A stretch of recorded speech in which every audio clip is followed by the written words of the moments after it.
Assalamualaikum warahmatullahi wabarakatuh. Kembali lagi bersama saya Rihan Handika.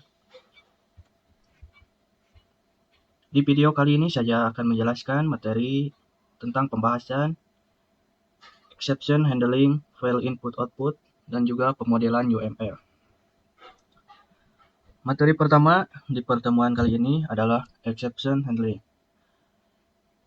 Nah, apa sih exception itu?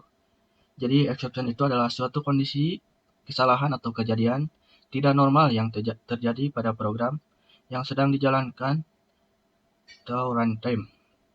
Exception dapat muncul akibat kesalahan input pengguna, kesalahan logika program, atau akses data yang tidak valid. Jika exception tidak ditangani, maka program akan berhenti secara tiba-tiba. Nah, di Java juga, exception handling biasanya pakai try-catch dan friendly. Try-catch adalah mekanisme dalam Java yang digunakan untuk menangani error, exception, yang terjadi pada program yang sedang berjalan, agar program tidak berhenti secara tiba-tiba.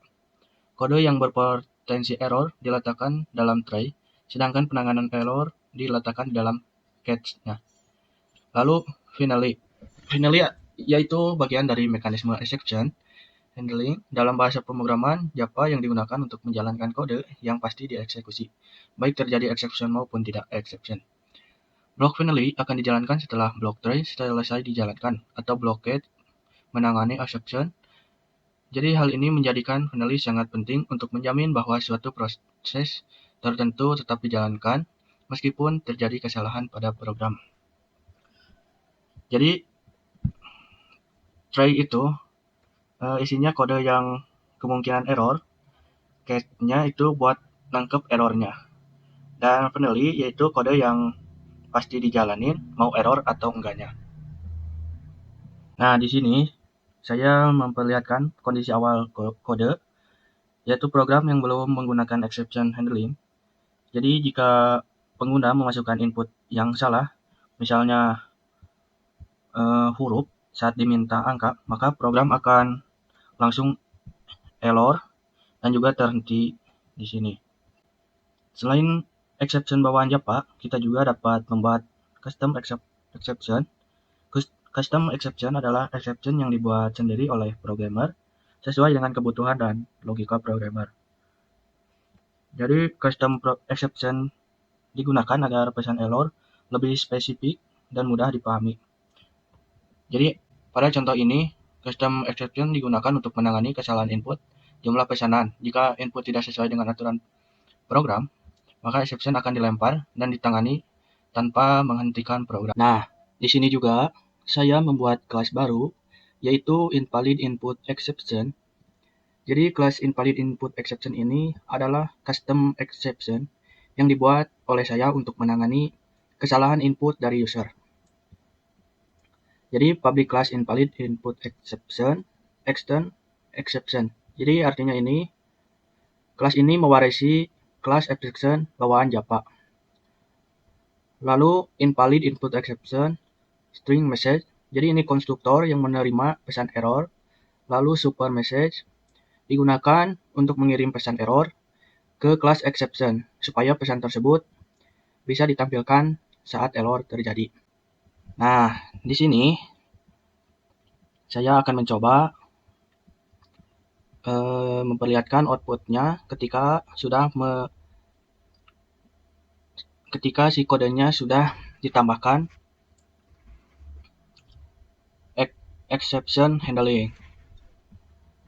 Kita coba pilih copy.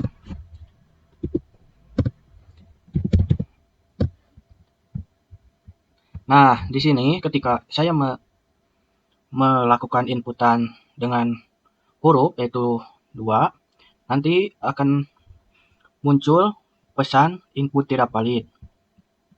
Lalu si program akan balik. Selanjutnya yaitu UML diagram kelas dasar. Unified Modeling Language atau UML adalah sebuah bahasa pemodelan standar yang digunakan untuk merancang, memvisualisasikan, dan mendokumentasikan sistem berbasis objek.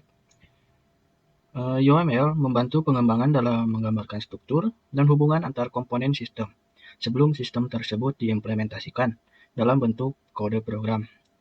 Dalam pengembangan aplikasi, UML digunakan sebagai blueprint atau rancangan awal. UML bisa menggambarkan yang pertama yaitu struktur kelas, hubungan antar kelas, atribut dan metode, dan juga alur kerja sistem. Dengan adanya UML, proses pembuatan program menjadi lebih mudah karena programmer sudah memiliki gambaran yang jelas tentang sistem yang akan dibuat. Di sini saya sudah membuat kelas diagram UML. Jadi kelas diagram adalah salah satu diagram UML yang digunakan untuk menggambarkan struktur statis program. Kelas diagram menampilkan nama kelas, atribut, metode, dan hubungan antar kelas. Nah, di sini saya sudah membuat 5 kelas. Yang pertama yaitu kelas menu dengan atribut name dan place, dan juga metodenya getName, getPlace, dan calculate total. Kelas menu ini bersifat abstrak, artinya kelas ini tidak bisa dibuat objek langsung, tapi digunakan sebagai dasar kelas lain. Lalu saya juga membuat kelas copy, merupakan turunan dari kelas menu yang membaris kelas menu dengan atribut size dan juga metodenya calculate total dan getSize. Lalu di sini kelas next juga sama. Kelas next adalah turunan dari kelas menu. Di sini kelas next tidak mempunyai atribut tambahan. Di sini menandai bahwa kelas copy dan next yaitu extend dari kelas menu atau mewarisi dari kelas menu atau juga turunan dari kelas menu. Lalu di sini ada kelas pemesanan.